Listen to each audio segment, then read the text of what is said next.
Salut à tous les otaku et bienvenue sur une nouvelle vidéo avec un concept plutôt sympa. Juste petit aparté, la dernière vidéo a vraiment pas du tout marché. Bon, en vrai, elle a quand même fait plus de 20 000 vues, c'est quand même énorme par rapport à ce que certains d'entre vous font comme vues, mais par rapport à toutes mes autres vidéos, elle a fait un peu en dessous. N'hésitez pas à aller la voir car en plus de ça, elle a été démonétisée, donc YouTube la mettra moins en avant. Bref, on n'est pas là pour parler de ça, je vous ai parlé du coup dans la dernière vidéo d'un concept. Ce concept a été inventé par Théo MCX, qui est un tweetos. Le but est très simple, tu fais un tweet dans lequel les personnes qui vont voir ce tweet mettront des réponses et ces réponses seront des sondages. C'est-à-dire que toutes les personnes qui verront ce tweet pourront répondre aux sondages que la communauté a mis. Si vous n'avez pas compris, vous comprendrez très vite. De ce fait, moi j'ai fait exactement la même chose mais uniquement sur la thématique des animés. Du coup, on va découvrir les sondages et voir s'il y en a des horribles. On va voir ça ensemble. Il y a Anas la menace qui a fait un sondage pour savoir le meilleur arc de Hunter x Hunter. Est-ce que c'est Examen des Hunters? Est-ce que c'est Yorkshire City, Grid Island ou Chimera Ants? Moi je pense en vrai ça va se jouer entre Yorkshire City et Chimera Ants, tu vois. Ok, Chimera Ants qui gagne. Mais c'est ce que j'avais dit, vous avez vu Yorkshire? Généralement c'est les deux arcs qui reviennent le plus. Le dernier qui est sorti en animé et Yorkshire City, c'est ceux qui reviennent le plus de Hunter x Hunter. Vous auriez voté quoi? Franchement je suis pas choqué de celui-là. Je suis vraiment pas choqué de celui-là.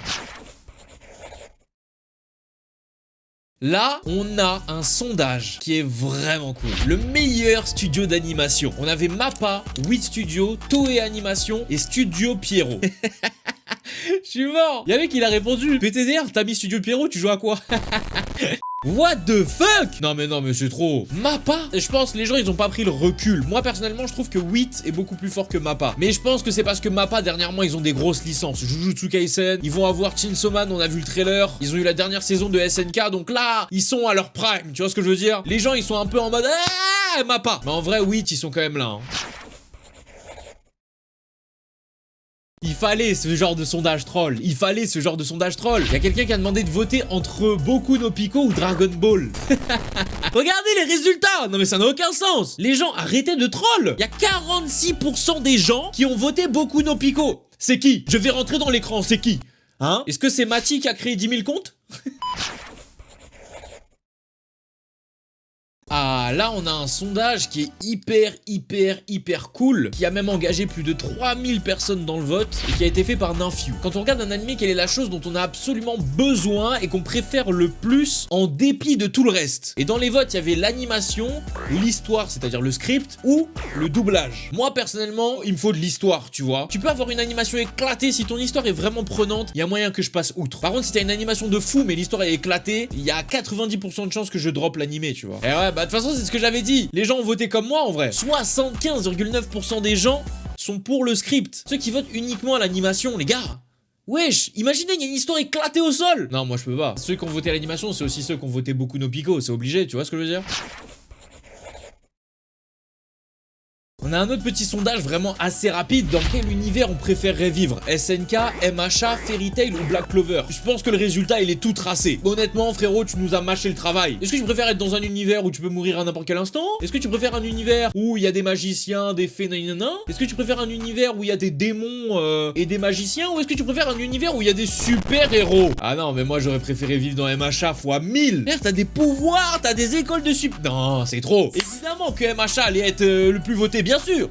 Évidemment. Qui en doutait? Hein? Qui? Oh, on a un petit sondage intéressant qui n'a pas réuni beaucoup de votes mais qui est vraiment cool. Est-ce que les animés fleuves, qui sont les animés qui ont un épisode par semaine, peuvent être meilleurs que le manga d'origine? Oui ou non, évidemment. Il y a 55,8% non. La majorité des gens pensent que l'adaptation est forcément moins bien que l'œuvre originelle. C'est quand même un débat parallèle et discutable, hein, parce que moi je suis pas totalement d'accord. Tu peux avoir des animés, des adaptations qui sont beaucoup mieux que le manga. Oh, là on a encore un petit sondage sympathique. Et en plus de ça, là je vais devoir voter. Ah, les problèmes. Viva Ketchup qui nous demande quel animé new génération est pour vous le plus susceptible de finir dans le prochain Big 3. Est-ce que ce serait SNK, MHA, Kimetsu ou Jujutsu? Je pense que je prends pas beaucoup de risques en disant Boku no Hero Academia ou en disant Kimetsu no Yaiba, qui ont des hypes connus de tous et on sait à quel point vraiment dans la tête de tout le monde, parce que le Big 3 c'est international, et bah ça a fait ses preuves, tu vois. Donc si je prends MHA ou Kimetsu, on peut rien dire d'autre. Voyons un peu les résultats. Ouais, voilà. Shingeki, en vrai, Shingeki, en vrai, ouais. Sauf que malheureusement, la hype redescend un petit peu, étant donné que le manga est terminé et que l'anime est en pause. Big 3, c'est vraiment une œuvre qui aura de la hype dans le temps. Moi, je pense vraiment que je sais pas, en fait. J'avoue, je sais pas pour SNK, mais c'était sûr que MHA allait être l'un des premiers les plus votés.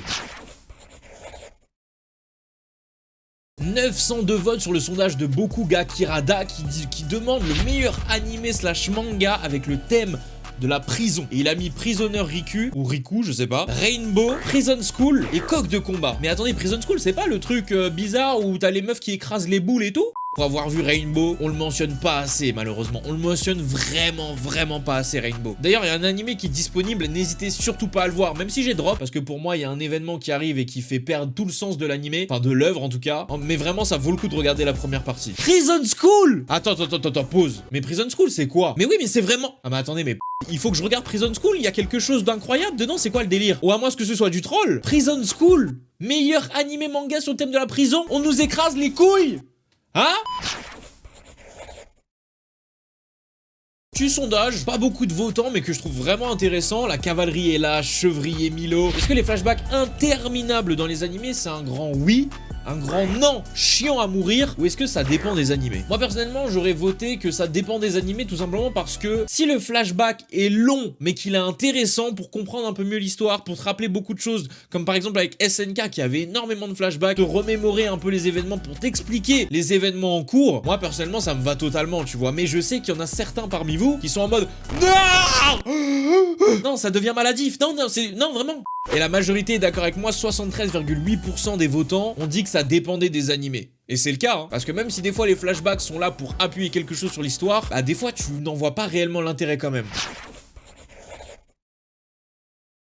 On a NBF, wesh, un nom plus compliqué aussi, qui nous demande le mieux écrit. Est-ce que c'est Itachi, Sasuke ou Obito selon vous? En vrai de vrai, je sais pas si pour vous le mieux écrit c'est celui qui a un meilleur développement. Je dirais que oui, théoriquement. Franchement, j'ai pas réellement d'avis. Hein. En fait, j'ai envie de dire les trois. C'est ça le problème. C'est que j'ai envie de dire Itachi parce que on sait ce qu'il a gardé, ce qu'il a enfoui en lui pour pouvoir faire honneur à son village sans trop spoiler, etc. Mais vous voyez, vous avez compris ce que je voulais dire. Sasuke, il a eu quand même un développement, même s'il a été beaucoup mouton, c'est-à-dire qu'on lui a beaucoup inculqué comment penser, il a pensé de cette manière, genre Itachi, déteste-moi, il l'a détesté, quand on lui a dit mec, ça y est, arrête de détester les gens, essaye d'être un peu plus cool et compatissant, c'est plus la même époque, nanana, il a changé, mais bon, c'est quand même un développement qu'il faut détailler, ça n'a pas été non plus de but en blanc d'un coup, et Obito pareil, un personnage en quête de vengeance qui a compris qu'au final, c'était pas spécialement la finalité, qu'il fallait un peu s'ouvrir au monde extérieur, j'ai envie de dire les trois, mais pour les gens, Itachi a été le mieux écrit. En vrai, je peux comprendre pourquoi les gens votent ça, même si, parmi ces deux adversaires, on peut pas avoir un écart aussi puissant pour Itachi. Moi, je suis pas trop d'accord avec cet écart. Mais j'aurais voté les trois en vrai.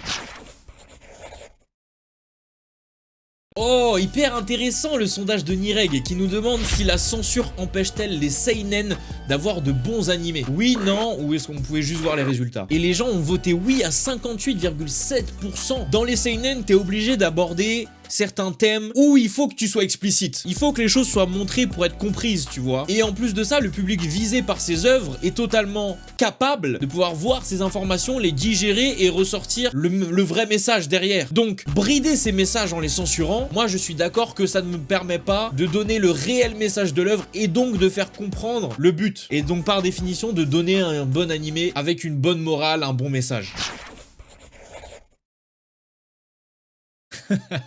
Putain, ces sondages ils me font toujours rire, putain. Eh, vous aimez trop donner un point d'honneur à une communauté en leur disant ouais, c'est laquelle la communauté la plus insupportable quand même, qu'on boycotte un peu leur animé. Qu'en vrai de vrai, c'est ça, votre unique but. C'est élire la communauté la plus cancer des animés pour pouvoir avoir un argument pour boycotter l'animé en question. Donc là du coup on a Eto qui nous demande la communauté la plus insupportable et en choix on a One Piece, SNK, Jojo ou Naruto et à 39,8% SNK et ça m'étonne même pas car dernièrement pour moi il y a une mode qui fait que les gens se trouvent cool de détester SNK. Mais pourquoi? Pourquoi une œuvre, selon vous, est surcotée? Comment pouvez-vous dire que l'avis de la majorité est éclaté? Parce que c'est ça que vous dites quand vous dites c'est surcoté. Si un animé est populaire, c'est qu'il y a une raison. Vous pouvez être d'accord ou pas d'accord avec cette raison, mais vous pouvez pas dire que la totalité des gens qui pensent que cet animé est bien, bah, a des goûts de merde. Vous êtes qui? En fait. Hein?